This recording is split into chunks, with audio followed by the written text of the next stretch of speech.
I read Daus's, I hope that is right.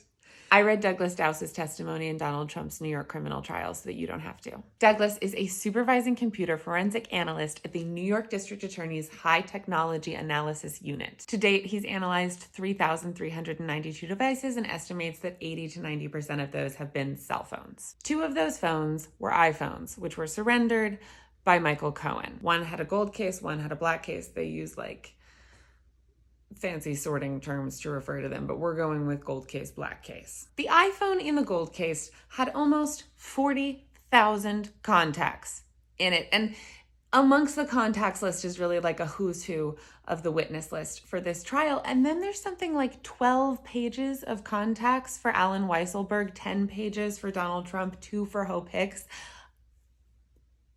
The prosecution is like, is it normal to have almost 40,000 contacts on your cell phone? And Douglas is like, no, I would not consider that to be normal. That's a lot of contacts. The phone in the black case has 385 contacts on it. And Douglas is like, that's still a lot. How does Douglas Daus know all this? Because he has everything that was on the phones, including metadata. So the time that pictures were taken, all of the contacts, all of the emails, all of the text messages.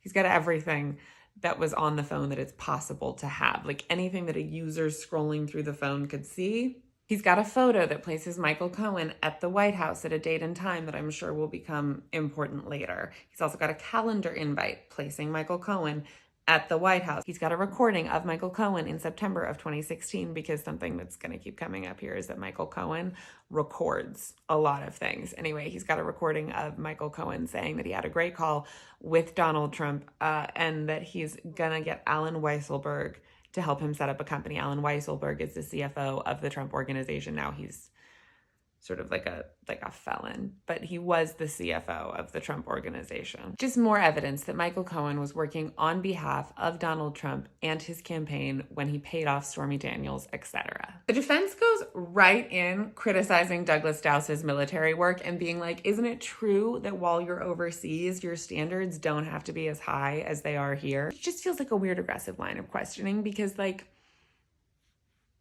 the military experience in question is 12 years old. This guy also has the certifications and the 12 more years of experience working in forensic technology. And then the defense goes down this line of essentially haven't there been a lot of hands on Michael Cohen's phones? Hasn't the FBI gone through them? Haven't there just been all these sort of steps that have been taken in the handling of the phone and the processing of the data on the phone? And are we really to believe anything? Then there's this complicated discussion of where did all the data on the gold phone come from? Why does it have so many contacts? Why does it have this recording, etc.?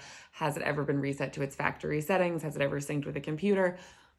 Someone who is a better expert than I am probably has a better explanation of this, but essentially it seems to me that what's going on is that a lot of the data on that phone comes from Michael Cohen's computer, including the recording. Then the defense is like, you haven't seen Michael Cohen's laptop, right? And Douglas Daus is like, no, I haven't seen Michael Cohen's laptop. I'm just working with the phones. They never say it in so many words, but it feels like we're getting to the conspiracy theory part of the argument. Are people putting things on different people's devices? Are the recordings we're hearing not real? We're reminded that the FBI also went through these phones.